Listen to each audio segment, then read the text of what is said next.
இப்போ நீங்கள் பார்த்துட்ருக்கிறது ஒரு ரிசப்ஷனில் எடுத்த ஃபோட்டோங்க இது. அதாவது ரிசப்ஷன் வந்து மேடை டெக்கரேஷனுக்காக வச்சுருக்காங்க. இந்த ஃப்ளவர்ஸ் எல்லாம், அழகான ஃப்ளவர்ஸ் எல்லாம்.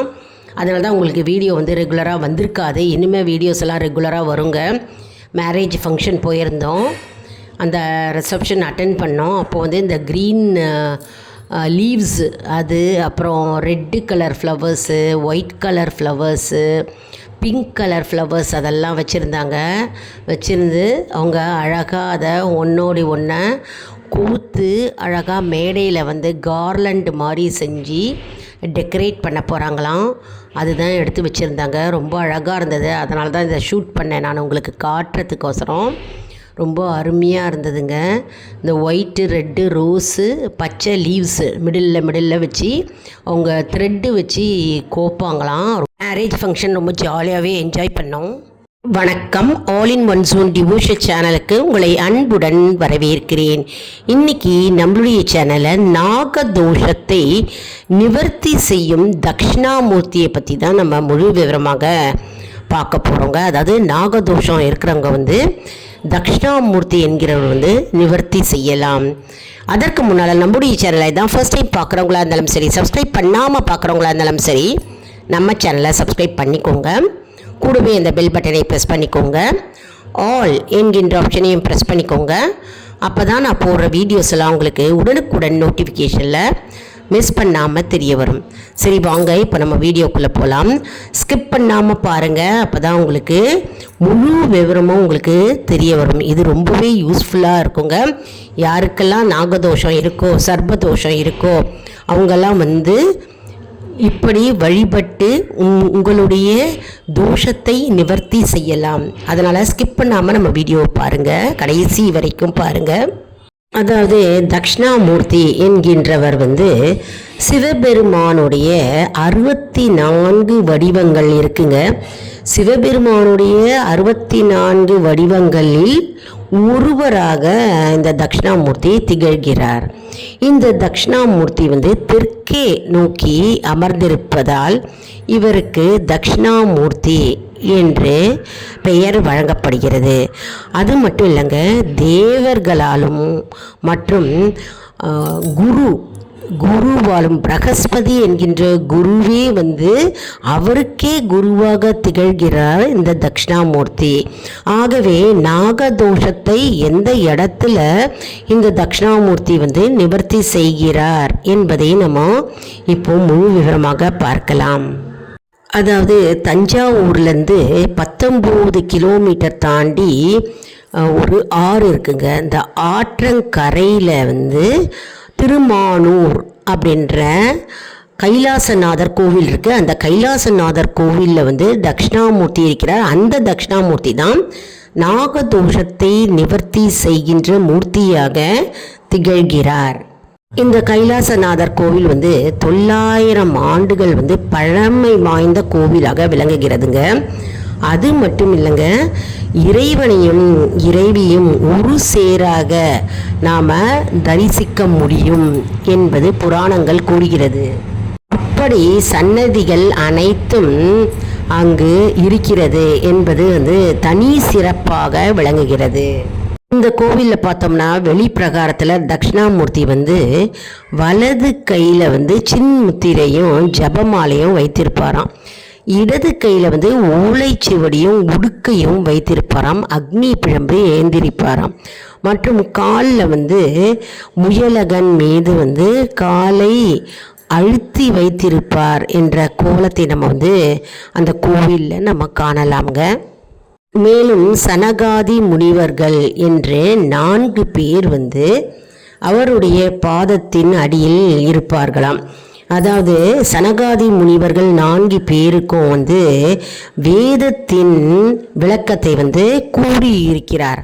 அந்த வேதத்தின் விளக்கத்தை கூறியிருக்கும்போது அவர்கள் வந்து அவருடைய பாதத்தின் அடியில் வீற்றிருக்கின்ற காட்சி அங்கு தெரிகிறது.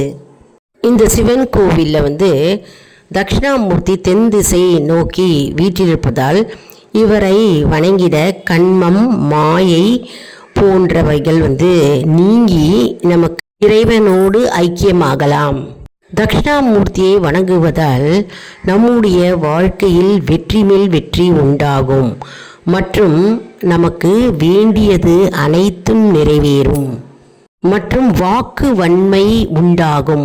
அதாவது நம்ம சொல் வார்த்தைகள் தெளிவாக இருக்கும். தட்சிணாமூர்த்தியை நம்ம தொடர்ந்து வேண்டிக் கொண்டே வந்தால் எப்போவுமே நம்முடைய வாழ்க்கையில் வெற்றி உண்டாகும் மற்றும் நம்முடைய பேச்சை அனைவரும் கேட்பார்கள் மற்றும் வேலை பார்த்து கொண்டிருப்பவர்களுக்கு பதவி உயர்வு ஏற்படும்.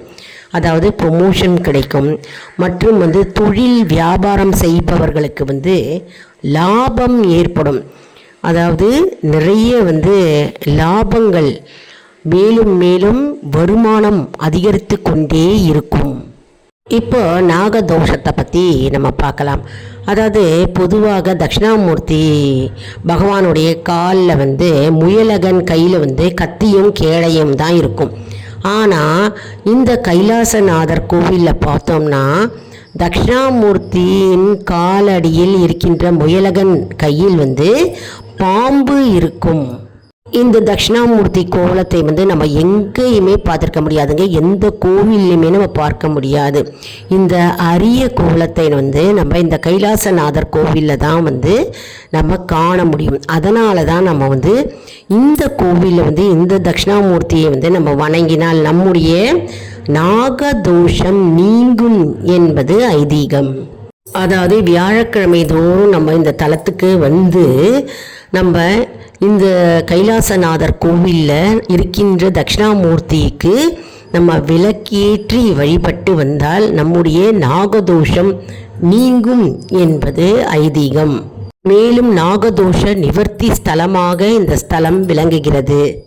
அதாவது இந்த ஸ்தலம் எங்கே இருக்கிறது நம்ம ஏற்கனவே பார்த்தோம் இல்லையா? திருமானூர் என்கின்ற ஊரில், அதாவது தஞ்சாவூர்லேருந்து 19 கிலோமீட்டர் தூரத்தில் கொள்ளிடம் என்கின்ற ஆற்றங்கரையை பக்கத்தில் இருக்குங்க இந்த ஸ்தலம். அதாவது கைலாசநாதர் கோவிலில் இருக்கின்ற தட்சிணாமூர்த்தியை நம்ம வியாழக்கிழமை தோறும் நம்ம வழிபட்டால் நம்முடைய நாகதோஷம் நீங்கும், நாகதோஷ நிவர்த்தி ஏற்படும். அதனால் மிகவும் அற்புதமான சக்தி வாய்ந்த கோவில்ங்க. ஒவ்வொரு கோவிலுக்கும் ஒரு வரலாறு இருக்குது. ஒவ்வொரு கோவிலுக்கும் ஒவ்வொரு அதாவது பலன்கள் உண்டு மற்றும் பரிகாரமும் உண்டு. அதனால் இது நாகதோஷ நிவர்த்தி ஸ்தலமாக விளங்குகிறது. நாகதோஷ பரிகாரம் அப்படின்னா நம்ம கைலாசநாதர் கோவிலுக்கு போனாலே நமக்கு நாகதோஷம் நிவர்த்தி ஏற்படும். அதனால் குழந்தை இல்லாதவர்களுக்கு இந்த கோவிலுக்கு சென்று நம்மளுடைய நாகதோஷத்தை நிவர்த்தி செய்யலாம்.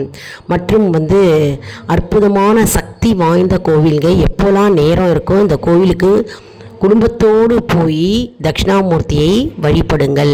மற்றும் நம்முடைய ஜாதகத்தில் நாகதோஷம் அப்படின்னு சர்ப்பதோஷம் அப்படின்னு இருந்தாக்க நம்ம இந்த கோவிலுக்கு போய் வந்தாக்க நம்முடைய தோஷங்கள் நீங்கும் என்பது ஐதீகம். அதனால் வியாழக்கிழமை அப்படின்னா நீங்கள் முதல் நாளே நீங்கள் அந்த ஊருக்கு போய் இருந்து விட வேண்டும். அதுக்கப்புறம் வியாழக்கிழமை காலையில் அந்த கோவிலுக்கு போய் தட்சிணாமூர்த்தியை வழிபட்டு விளக்கு ஏற்றி அர்ச்சனை செஞ்சுட்டு வரலாங்க. நம்முடைய நாகதோஷம் நீங்கும். நீங்கள் திருமானூர் கைலாசநாதர் கோவில் அப்படின்னு போட்டாலே கூகுளில் உங்களுக்கு லொக்கேஷன் காட்டுங்க. நீங்கள் பேருந்துலேயோ அல்லது வாகன வசதி எந்த வாகனத்திலையோ நீங்கள் போகலாம். அருமையான அற்புதமான கோயில். சில பேர் போயிட்டு வந்திருப்பீங்க இந்த கோவிலுக்கு. அதனால் தெரியாதவங்களுக்கு நிறைய ஷேர் செய்யுங்க, அவர்களும் பயனடையட்டும். அதாவது நம்முடைய சேனலில் நிறைய ஆன்மீக தகவலை கொடுத்து கொண்டே வருகிறோங்க. அதாவது பாடல்கள் இருக்கிறது, ஆன்மீக பாடல்கள் மற்றும் மந்திர ஜபங்கள், எந்த நாளில் எந்த மந்திரம் கூற வேண்டும் மற்றும் என்னென்ன பூஜைகள் செய்ய வேண்டும் மற்றும் என்ன விசேஷங்களுக்கு நாள்கிழமைகளுக்கு என்னென்ன பூஜை செய்ய வேண்டும், எப்படி பூஜை செய்து வழிபட வேண்டும், என்னென்ன பலன்கள் உண்டு அப்படின்றத நம்மளுடைய சேனலில் டீட்டெயிலாக கொடுத்துருக்கேங்க. அதனால் நம்முடைய சேனலை மறக்காமல் சப்ஸ்கிரைப் செய்து கொள்ளுங்கள். இதை நிறைய பேருக்கு ஷேர் செய்யுங்கள். அதாவது அவங்க தெரியாதவங்களுக்கும் இந்த விஷயம் அவங்களுக்கு தெரிந்து அவர்களும் பயனடையட்டும் இல்லையா? அதன் மூலம் நமக்கும் நன்மை பயக்கும். இனிமேல் ரெகுலராக வீடியோஸ் வந்துகிட்டே இருக்குங்க. நான் ரிசப்ஷனுக்கு போனேங்க. அதாவது ஒரு மேரேஜ் ரிசப்ஷன் அட்டென்ட் பண்ணிட்டு வந்தேன், ஊருக்கு போயிருந்தேன். அதனால் வீடியோஸ் வராமல் இருந்திருக்கலாம். இனிமேல் ரெகுலராக வீடியோஸ் வரும். அதனால் நம்முடைய சேனலை சப்ஸ்கிரைப் செய்து கொள்ளுங்கள். இந்த வீடியோ உங்களுக்கு மிகவும் பயனுள்ளதாக இருக்கும் என்று நான் நம்புகிறேன். இந்த வீடியோவுக்கு ஒரு லைக் கொடுங்க. இதை மற்றவர்களுக்கும் ஷேர் செய்யுங்கள், அவர்களும் பயனடையட்டும். மேலும் ஆல் இன் ஒன் ஜோன் அன்பர்களுக்கு ஒரு அன்பான வேண்டுகோள். நம்முடைய கம்யூனிட்டி போஸ்ட்டில் கேள்வி பதில் நேரம் வருங்க. அந்த கேள்விகளுக்கு பதில் தாங்க. இதன் மூலம் நம்முடைய ஆன்மீக பயணம் எப்படி இருக்கிறது என்பதை நாம் தெரிந்து கொள்ளலாம் இல்லையா? இது சப்ஸ்கிரைப் செய்தவர்களுக்கு மட்டுமே தெரிய வரும். அதனால் நம்முடைய சேனலை மறக்காமல் சப்ஸ்கிரைப் செய்து கொள்ளுங்கள். அடுத்த வீடியோவில் வேறொரு தலைப்புடன் உங்களை சந்திக்கிறேன். நன்றி, வணக்கம். யாரெல்லாம் இந்த கோயிலுக்கு போயிருக்கீங்க அப்படின்றத கமெண்ட் செக்ஷனில் தெரிவிங்க, நாங்களும் தெரிஞ்சுக்கிறோம். நன்றி, வணக்கம்.